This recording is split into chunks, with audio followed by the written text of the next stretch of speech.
जय श्रीराम. प्रथमतः ही व्हिडिओ बघा तुम्ही.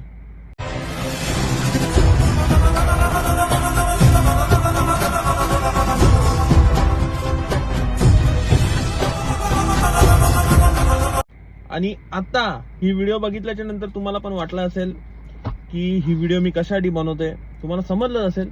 तर मित्रांनो बघा, आपल्या प्रत्येक हिंदू धर्माच्या सणावरती वॉटर पॉल्युशन होतं, हे असं सरकार बोलतं, आपल्या हिंदू धर्मातली लोक बोलतात. पण आता एवढं वॉटर पॉल्युशन कोणाला दिसणार नाही.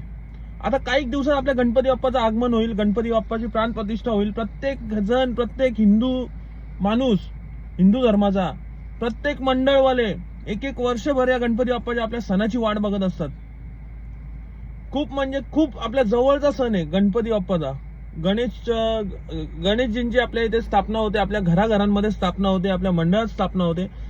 तेव्हा सरकार लगेच येणार आणि वॉटर पॉल्युशन उठवणार आपल्या गणपती बाप्पांच्या मूर्तींवरती. पण हे जे उरूसमध्ये काय झालेलं आहे, हे मोठ्या मोठ्या काय खांबीम टाकलेले आहेत पाण्यामध्ये, याचा कोणाला त्रास होणार नाही का? तर आपलाच हिंदू माणूस, आपल्याच हिंदू धर्माचा जो माणूस असतो तोच आपल्यावरती आपल्या गांडीत बोटं घालतो की यांच्यामुळे वॉटर पोल्युशन होतो, यांच्यामुळे फटाके वाजतात, यांच्यामुळे त्रास होतो. पण यांच्या वेळेला कोणाच्याच गांडीत दम नसतो की यांना जाऊन रोकावा, यांना जाऊन बोलावा.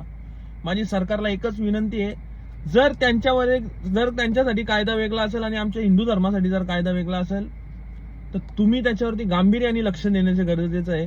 कारण असं खूप वेळा झालेलं आहे.